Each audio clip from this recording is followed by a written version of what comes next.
You know, this is called putting your money where your mouth is. When I come and do these things and do them live, and then you don't know what you're going to get. You know, so they asked me to do the brain maps on some people that were having the bars done, and it's like, okay, that's good. You know, I'm open. I'm always pushing the envelope. I'm on the front of the curve that's on the front of the curve. We have to look back to see where the cutting edge is. All I can tell you is when I saw the results, my jaw dropped. I was so astounded. And you got to remember, I've been doing this for 16 years. I have seen brains of every kind and all different kinds of conditions. This is the very first time that I've ever seen a brain do what we are about to show you. I mean, I was blown away. It takes a lot to blow me away. This blew me away. So why don't you tell them? Okay, so we didn't mention yesterday that one of the things we do is called bars, and it's 32 points on the head that are designed basically to delete file on your computer bank so that you can create a change in any way you want. So everything, you know, the bars are a soft touch. You put on particular points of the head. These release the thoughts, feelings, emotions, considerations, and attitudes you've stored in any lifetime. And the end result is, you know, worst case scenario, your whole life changes. Best case scenario, you feel like you had a great massage. So. We have several different databases, ways that we can look at this information, and that adds a level of credibility and reliability. And so I'm going to show you all the different ways that we measure this. So we take an EEG, we put the cap on their head, and we measured all 19 electrodes. We did eyes closed, brain on task. Then they did the bars, and then we did it again right immediately after. Put the cap back on their head, measured eyes closed, brain on task. And I'm going to show you what happened. This is a normal brain map. And so this one is before. This was, and you can see the red area that's lit up. That's the area that we identify as PZ. And it's showing that it's, you know, roughly 3 standard deviations above what would be considered normal. So they did, I think it was an hour and a half of running the bars. And then immediately after that, we did it again. And here's what it looks like. Can you see a difference? Yeah, all right. So this was one measure that we were able to look at. Let's take another glance at something. It's called S-Loretta, and that stands for Scientific Low-Resolution Electromagnetic Tomography. But forget about that. Here's what it looks like. It came out showing us here, pointer down here where this little red line is, and this area is PZ. That's where it was lit up before. We have a different scale, and down here it's showing us that yellow is 3 standard deviations above what's normal. Well, we know it's at 2.7 hertz. It's in the delta range, so it's a low frequency, but down here it says it's 4.97. So it's almost 5 standard deviations above what is considered normal. It is off the scale of what we're seeing here. So here after is what it looked like.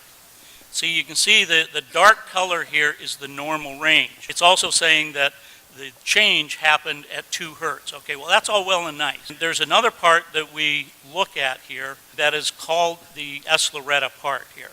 And it gives us a triangulation.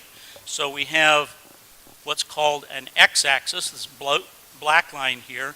Then the one pointing up in the air is a y-axis, and then we have a z-axis. So we get this triangulation. It's showing us exactly where. And you see this stuff here in the back of the brain? Well, that's PZ. That's where you just saw, you know, it all lit up. So here's the after. It's gone. It's gone. This doesn't happen in my world of measuring brains. Not in a matter of a few minutes. Now, being the scientist I am, that's not good enough for me. That's great, but I want to see it in action. You want to see it in action? Yeah. For real? All right. So here's the brain, the area PZ that we're looking at there. And you can see the red coming in and out, that sort of thing.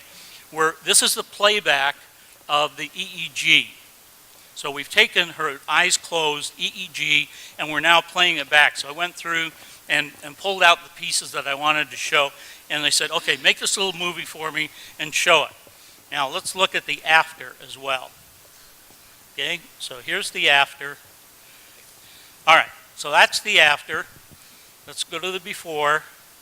You see it? There's the before. We see all the red there. Then afterwards, we see this. All right. Is blue good? Now, being the scientist that I am, What does the red mean, Jeff? the red means it's 4 standard deviations above what's considered normal. It's just very, very active. Okay, it means activity. Okay, got it. Right. Thank you. So we could get into what kind of activity. It's just very, very active, and it's dealing with focus, concentration, and attention. Okay? So this means the brain's doing this. Okay, that's a scientific term. Okay. Thank you. I like that All right. one. like that term. All right, so being the scientist I am, that's not good enough for me. I want to see the whole picture, okay? You can see the little heads up here, and this one right here in delta.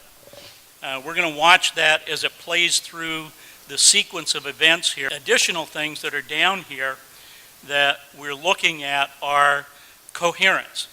Coherence is how the brain processes information. Okay, thank you. So there is a hypocoherence and a hypercoherence. The blue here indicates that we have a hypocoherence. So what we're seeing happen is the brain is just doing its normal thing.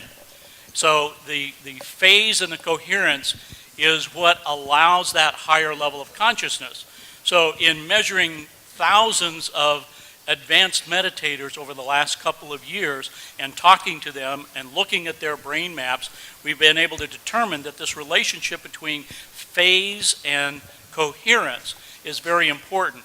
We've also done some things with heart math where we've had people wear this heart device for 24 hours, and we would map them during the brain when they were doing meditations. And they would be meditating for 2 hours at a time in a room like this. So we would have 450 people, and we're measuring some of these people and looking at the relationship. And when people had these profound experiences, when they were able to have kundalini energy, and we've mapped these things, we have validation of them, that the phase and the coherence become very important, and we would see an alignment of the phase and the coherence in what I just showed you, and the heart coherence. So when there is complete heart coherence and brain coherence, then people start to have these magical experiences and start to have energy lining up. And this is about, so when you talk about aligning the energy in the chakras and coalescing that energy, this is what we've been looking at. And so what I'm seeing in this BARS situation is not only a complete physical alignment, but I'm talking about the alignment with the universe, because there's a part of the brain called the thalamus that regulates all of these frequencies. And the thalamus, at the top of the thalamus, is a thing called the thalamic gate. Now, at the thalamic gate, there are a set of what we call reticular cells. These reticular cells allow other cells to bind to them, and so there's axonal columnar cells that grow up out of the brain, and it comes out right here. And what do we call that? The crown chakra. That's the antenna. So when there is what we call oscillation, vibration from the field, and it's coming in through your crown chakra, going down to the thalamic gate, into your brain, and all of the frequencies are distributed there, then it becomes resonation.